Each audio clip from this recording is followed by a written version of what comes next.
Bringer is a long-form narrative fantasy action RPG developed primarily by YHKT Entertainment, the Chinese studio behind the popular 3D CG anime Linkage. It is a very story-heavy ARPG with high cinematic production values, live service-style type post-launch updates, and a free-to-play base. The exact monetization details do remain limited in public material at present. The setting is the Pure Sea. This is a constantly flowing ocean of white solid particles moving north to south that rapidly erodes and swallows land.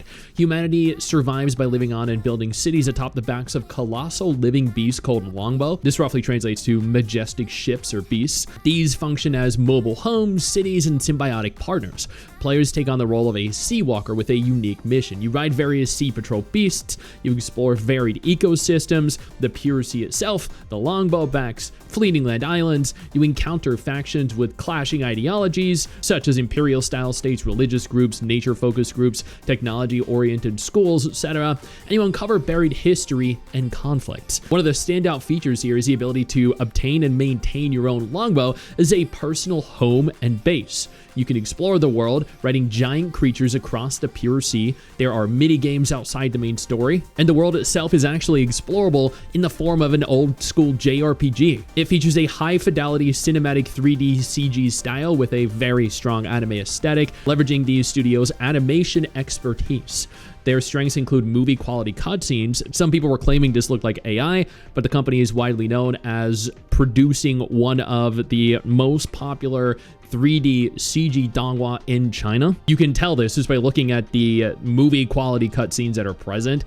The early chapters were reported to contain about 19 minutes of full-length cutscenes. Seamless transitions between gameplay and story sequences. It is going to feature polished camera work, effects, character animations, and vibrant colors. They did release multiple different trailers so far, and we could tell they had an impressive production value. It features real-time, high-speed action combat with switchable party members. You control one character at a time, and then you swap based on the situation. Each character has normal attacks, individual skills, ultimate abilities, dodges, full parries, plus a unique system or identity. The protagonist, the Seawalker, builds points via normal attacks and then spends them on consecutive or multi-stage skill chains, up to 3-stage versions when fully charged. There are other characters such as Ailu, who focuses on a parry or counterplay with a very large hammer. There are both melee characters and ranged characters. There are elemental effects, cinematic boss sequences appear. You can see this in the background footage going on right now. The combat has been compared to gacha action games like Zenless Zone Zero or Wuthering Waves. It was playable at Bilibili World 2026. Lots of players stated that it was very fun, it was very smooth, and felt very high quality. There were some lengthy boss battles, there's a lot of challenging content. The team themselves have adjusted towards more accessible action that supports story and character enjoyment rather than just pure hardcore difficulty. The demo and early tests did focus on a single-player narrative, on exploration, on individual boss combat. There has not been any functional multiplayer confirmed yet, no co-op, no competitive, no social aspects, but that doesn't mean it's not in the works. We've only had one demo and one test phase up until this point. The personal longbow or home style base and live service plans for the game do leave a lot of room for social or shared elements later on, but it currently reads as a primarily story-driven single-player experience with potential multiplayer additions. The first closed beta test, referred to as EP1, was PC exclusive. It happened in China around November 7th through 11th in 2025. It required real name verification, the progress was wiped, and it was very limited in terms of access. They had a demo at Bilibili World 2026. This happened from July 10th through July 12th. There were playable segments that were focused on story cutscenes and boss fights. It received a lot of praise across social media for its visuals and its presentation. There's a second limited closed beta test happening. It's referred to as EP2. The recruitment opened on August 6th, just a couple days ago, via TapTap, along with other related channels. This is PC. This has limited slots. There will be a wipe with no progress carried over, and it will be free. It does not have a definitive date for the second closed beta yet, though. There were new trailers with gameplay footage that accompanied the announcement. There are larger scale tests planned for the latter half of 2026. Yo, I don't mean to interrupt the video, but I need to take a moment here to thank all my incredible patrons over on Patreon whose support continues to allow for me to do regular videos like this every single day on this channel. Thank y'all so much, including our YouTube channel members. You guys mean the world to me. So do you guys as viewers as well.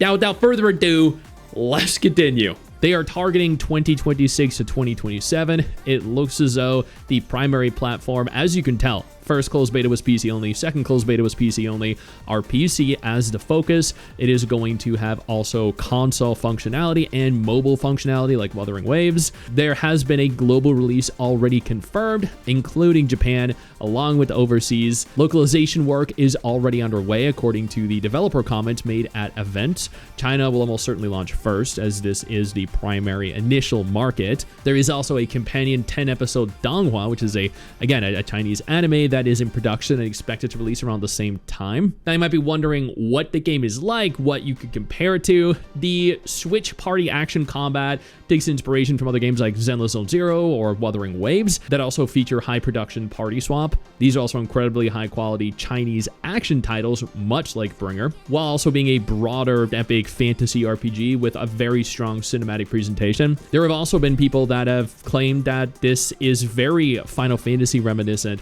The giant creatures, the adventure scale vibes, even just the graphical style. I've had people in my comments stating that this is what they wanted the evolution of Final Fantasy to be, because they're not getting what they want out of current gen Final Fantasy games, and this might be. The core world concept of humanity living in these symbiotic mobile cities on the backs of colossal living beasts in a particle sea that constantly reshapes the land and the world is sick. Riding and interacting with sea beasts, plus having your own longbow, your own home and base system, is going to be so much fun. The extremely high cinematic and animation quality from an established anime CG studio with unusually long and seamless story sequences for the genre is going to be incredibly captivating. The strong emphasis on a long-form narrative, the faction conflicts, and the lore alongside the action combat is going to make a world that you want to actually learn about. The planned variety in terms of exploration, the pure sea, the longbow ecosystems, the islands, along with side activities, means there's going to be a ton of things to do. The game is going to be a live service game with continuous post-launch additions of new characters and story content.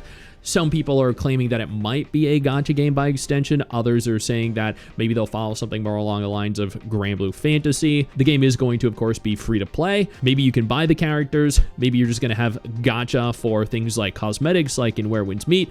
Currently, the exact specifics for business model monetization are unconfirmed. In summary, though, the game is still in active development and in a closed beta stage. The visuals and the world concept are by far the strongest current selling points and have generated a lot of interest in China after the dedicated videos I've done over on my gacha channel. Because again, I mean, it might have gacha, so I'm going to cover it just purely in the chance that it does. The reception has been incredibly positive and people are very excited. The combat is very functional and spectacle driven, but it's still being refined for the pacing and I think uniqueness overall. Monetization, the full multiplayer details, exact character acquisition systems, and the precise global launch timing remain a mystery at present. Pre-registration is also not currently open, but you can sign up for beta tests if you want to. This game looks incredibly fun, and I cannot wait to be able to actually play it. I know you think that you just hit the end of the video, and technically, yeah, you have. And I know your first reaction is to close out of it